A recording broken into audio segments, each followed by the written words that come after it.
did you get involved in the campaign in the first place? So Senator Sessions, a longtime friend, obviously we've covered him at Yellowhammer for many years. And as the campaign kind of progressed, just being in touch with him and talking to him about getting involved, he was the first senator to endorse President-elect Trump. And so kind of through him, ended up getting involved with the campaign and going up to New York for a couple of months. What have you been doing for the last couple of months? So it's my title is Communications Advisor. So it would be a lot on the messaging side and strategy on how to get the messaging out. My background at Yellowhammer, doing an online company, an online media outlet, helped with a lot of our social media content and that kind of stuff. So everything communications related, I was involved in for the last couple of the months of the campaign, and now into the transition as well. So I saw you doing a lot of Facebook Live type events. Tell me about those and which ones are your favorite? Well, the Facebook Live thing was just a result of us sitting around the office and talking about, this guy's got 25 million online followers between Facebook and Twitter. How could we best communicate to that online audience? And so, again, my background in the social media stuff and all the Yellowhammer stuff made it a natural fit to jump in and do that. And so it was really cool to interview different people involved with the campaign and just communicate our message directly to the voters, because I think one of our main frustrations throughout the campaign was we felt like there was definitely some unfair coverage, to say the least. And so being able to leverage that giant online audience, I think it's going to be a lot of people are going to look to that in future campaigns for how they're going to do that, in future presidential campaigns as well. So I was looking through your Facebook pictures, and I saw one that stood out to me, the war room at the debate night. Kind of take me behind the scenes on what we're looking at. So the day of on election day, Mr. Trump comes into the war room, which is basically this kind of the communications hub of the campaign. We've got about 10 TVs on the wall there that every network is on. We're watching the coverage all day, monitoring it and pushing back on things that we don't feel like are fair or whatever. So Mr. Trump comes in early on election day, just as we're starting to get some of the returns coming in. And the atmosphere just got so electric in the room there. It was kind of like the core campaign team who had been with him for all that time through tough times in the campaign. And his family came in, so we just kind of all watched it unfold together. And it's an experience that I'll never forget, because it was one of the few moments during the campaign where I kind of stepped back and pinched myself a little bit and realized we're at the center of history taking place. And so I stood right next to him for pretty much the whole election night, and hearing the calls come in and those conversations and just being involved in that. It was an incredible experience. How confident were you that he would win? Well, the thing that people didn't realize is, we had been able to see for the past 10 days, for the 10 days leading up to the election, a ton of movement in Mr. Trump's direction, and our models showed us winning a couple of days before the election. And so we could see that movement before people in the public were seeing this in publicly available polls and that kind of thing. So going into election day, we were cautiously optimistic. And that's when the last 2 days of the election, we fully committed to going into states like Pennsylvania and Michigan and Wisconsin and places that Republicans had not won in many years. We got a lot of criticism for that strategy at the time. They accused us of just throwing things up against the wall and seeing what sticks. But we could see in our data that we had a chance to win there. And so we were cautiously optimistic going into election day that we were going to be able to get the votes that we needed, win the states that we needed, and ultimately we did. Seems like that last week was more strategic than many realized. Yeah, definitely. And I think people like to characterize the Trump campaign in general as this kind of free-wheeling operation that are just kind of shooting from the hip. And there was some of that. I mean, certainly Mr. Trump had tapped into this deep frustration in the American electorate, and you could see in some of his speeches where he would get going with the crowd and he would just feel, like this crowd was really responding to a certain message point, and he would go off the teleprompter and want to dig into that. And people tried to characterize the entire campaign as kind of freewheeling like that, but really behind the scenes, there's a ton of discussion, strategic conversations about what states are we going into, where do we have a real chance, and so there was a ton of debate internally even over, do we do this? In the last 2 days of the campaign, we did 10 different states. It was unheard of. He did 5 rallies himself 2 days before the campaign and the day before the election day. And that was, I mean, people never done that. People didn't think you'd pull it off. The last speech was done at like 2 a.m. in Michigan. And so, yeah, there was a lot of strategic conversations about those things. There's another picture on your page that I think it was from a debate, and it was a room that had Priebus and Sessions, and you were at a table working hard. Tell me about what we're looking at there. I think you're talking about one of the presidential debates. I think it was UNLV, Yeah. where we were. That would be kind of similar to the war room in our campaign headquarters. We'd have a debate war room for each of the debates. The couple of people that I was sitting around there were crafting social media posts that were going out throughout the whole debate. That would be on Mr. Trump's Twitter, on Team Trump Twitter, on Facebook. And so there's just, we work closely with the Republican National Committee to create graphics and things like that going into the debates. And so we would, as the topics would come up, we'd be communicating about, hey, we're talking about X issue, let's get ready to hit on that. We'd be pulling quotes from the debates, pulling video clips from the debate as quick as we could and getting them up. And again, it was just everything we could do to be a constant funnel of information to our supporters and people that followed us on Twitter and Facebook, so we could amplify Mr. Trump's message that way. Speaking of Twitter, how much of the tweeting did he do himself? I mean, it's all him.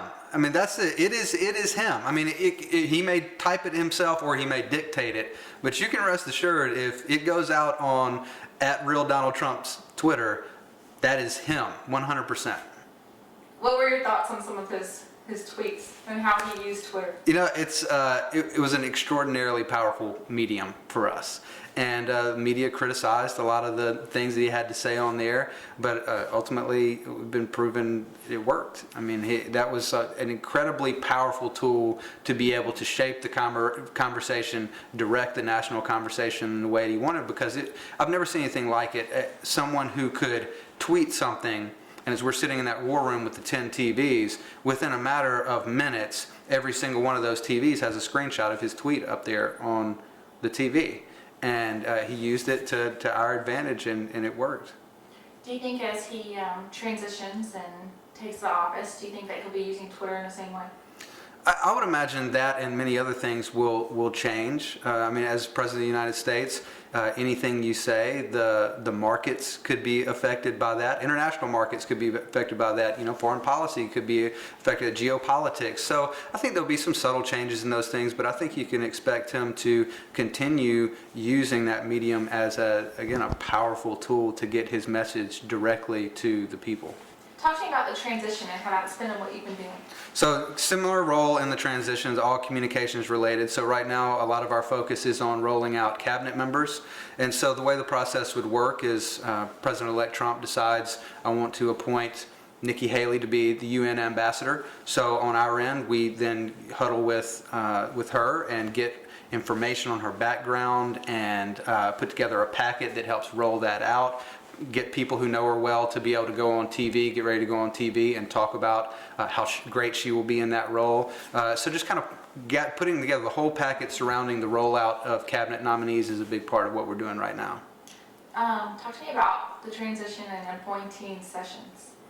Yeah, that was very exciting. I mean, I think the world of Senator Sessions just as a friend, and so to see the foresight that he had to get to endorse President-elect Trump so early, and then to ultimately to see it come to ultimately fruition of him being Attorney General, getting nominated for that. Just a cool thing to see. On a personal note, I think a great thing for the state of Alabama to have one of our folks there leading the Justice Department and bringing that department back to a focus on equal justice under the law and the rule of law, which I think has been missing in many ways there.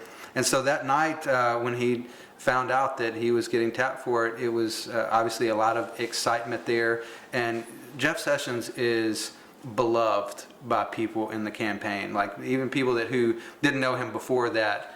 He's just one of the best people that I've ever met. And so there was just, everybody was so excited about that particular choice. Were there any other positions Sessions was being considered for?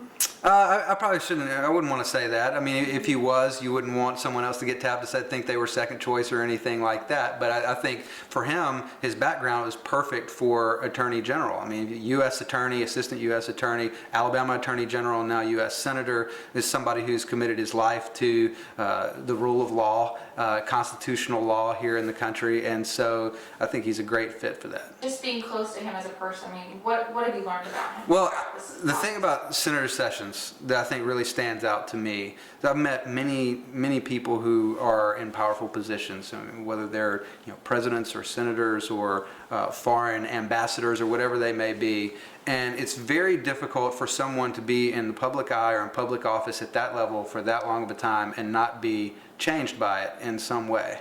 And Jeff Sessions, people that have known him for 30, 40, 50 years, so he's the same man today as he was then. He treats every person the same with equal dignity and respect, and is kind to every person he meets. He's beloved by the Secret Service there because of how kind he is to all of those people. And so I think that the state of Alabama should really be proud that he's going to be up there representing us. Speaking of his role, what will your role in the future might look like? I don't know. It's too early to say that. I was proud to be part of the campaign and now the transition as well. And we've had some discussions of what it may do going forward, but we still have Yellowhammer here in Alabama, which is, I founded it 5 or 6 years ago, and it would be important to me that be able to continue to thrive and grow, whether I'm here or not. So that's a big priority for me. So we'll see where things go. Favorite behind the scenes moments. The election day, without a doubt, just all the emotion that was involved in that, and everybody had fought so hard for that long. And again, it was one of those rare moments where you could sense you were a part of something special, being a part of history. And just thinking that day about how all these people that I'd grown so close with, kind of been in a foxhole together for the last couple of years, or last couple of months. What happened on election day, just think about the ripple effect that was going to have in every single person's life in that room. I mean, if Secretary Clinton wins, just think about where those people's lives go as opposed to, people that worked on this campaign and vice versa. So that was like the weight of that moment. It was pretty heavy. So that was like a really cool thing to be a part of. Listening to the phone calls coming into Mr. Trump that night as it was clear that he was going to win. Every single person that called his phone is somebody you would know their name. And so it was like, just unbelievable, the people that were calling. And also interesting to see kind of his superstition, because everyone, once it was clear, we could see he was going to win. He would not accept congratulations from anybody. Anybody that called to congratulate him or say, he would say, no, not yet, we're not there yet. He kept saying, we're 2 strokes up on the final hole, but we still got 1 hole to go. So he wouldn't accept it. And even when we realized he was definitely going to win, and you always prepare 2 speeches. You got a speech, if you win, you got a concession speech. And when we had the victory speech ready, sat it down in front of him, and he turned it over because he didn't want to look at it until it was 100% certain that he had it. So it was neat just seeing kind of those kind of things behind the scenes.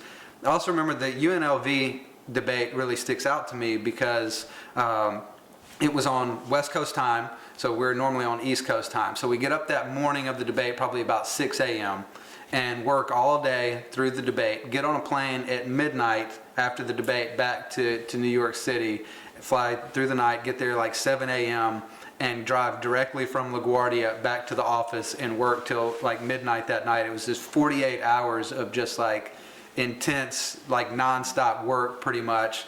And I never saw Mr. Trump like skip a beat, like throughout all of that. Like his stamina is remarkable, and he was out working all of us in there day after day. So it was just kind of cool to be that close to him, see him working that hard, and I think that's the same thing he's going to do for the country now.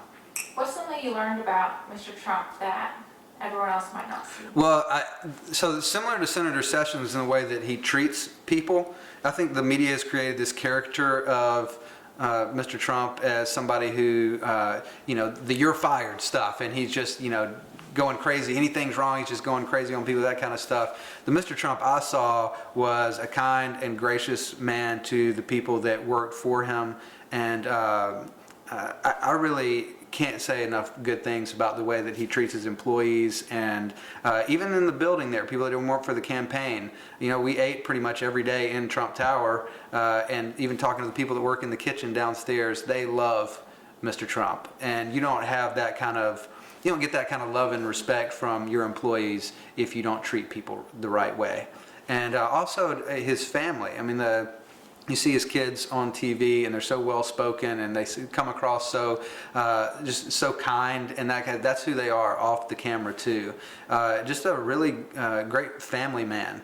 I think a lot of people don't realize things like Mr. Trump has never drank in his entire life, and talks to his kids about the importance of living well, living a clean life and that kind of stuff. And so it's just kind of neat to see behind the scenes, no cameras there, no way anybody would know how he was, and he was just a very kind and gracious and just a cool guy, for lack of a better word. So it was a great experience.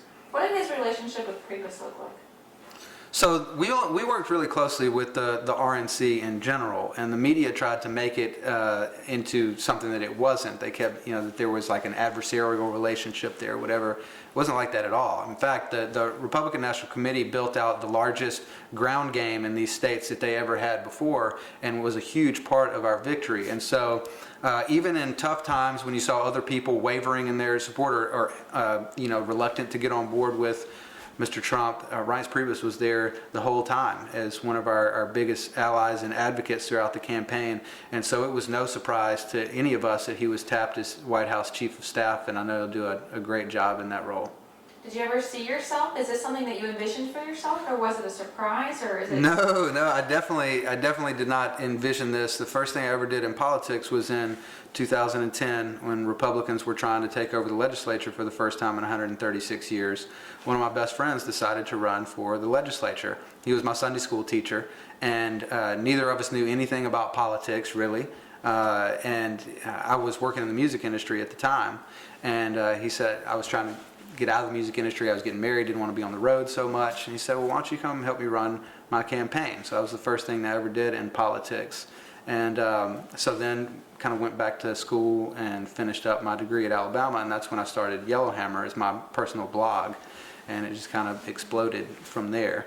And so no, it was not like a lifelong plan leading up to this by any means. It's just amazing how God works. So with Sessions going to be Attorney General, obviously that leaves an opening in Alabama. How do you see that playing out? It's really unpredictable, right? Because really it comes down to whatever Governor Bentley wants to do. And so it's really impossible to predict something like that. It's not like an election where you can kind of game this out or take polls. I mean, it's a poll of one man. And so it's hard to say what he will do there.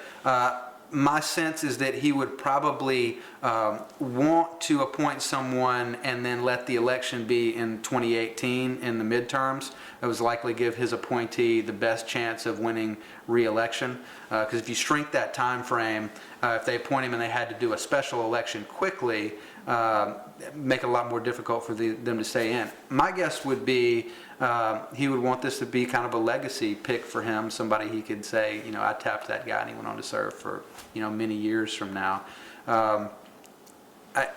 I think you could probably expect it to be somebody out of our congressional delegation or a more senior person in the legislature. That's what most of the names that I'm hearing right now. But I tell you, the United States Senate is, if you love politics, you want a job in politics, it's kind of a dream job. And so I would expect whoever Governor Bentley appoints, people are going to come out of the woodwork wanting to run for that.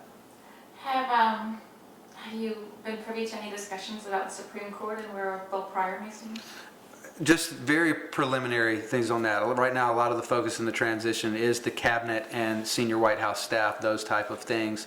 So Mr. Trump put out a list of about 20 people or something like that he's going to choose from. So I would expect it to come from that list.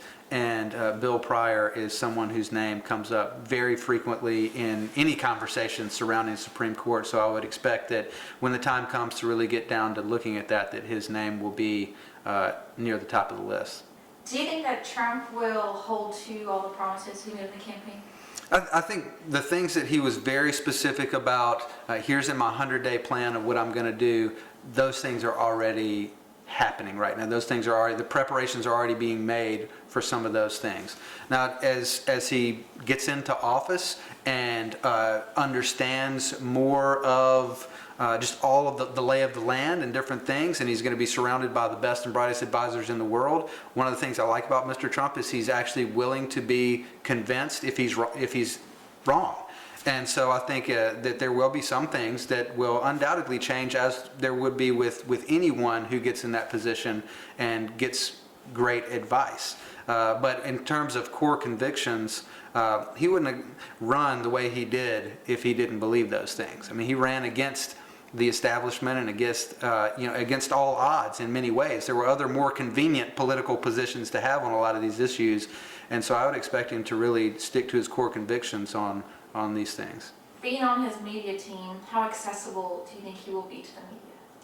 I would expect it would be pretty much in line with what past presidents, the protective pool of press that travels with him everywhere that he goes. I wouldn't expect there to be any sort of significant changes in media accessibility. I think what you can expect is similar to our campaign, where we utilize new media to take our message directly to voters. I think you could expect Mr. Trump to continue to take his message directly to the American people, in addition to being accessible to the press as well.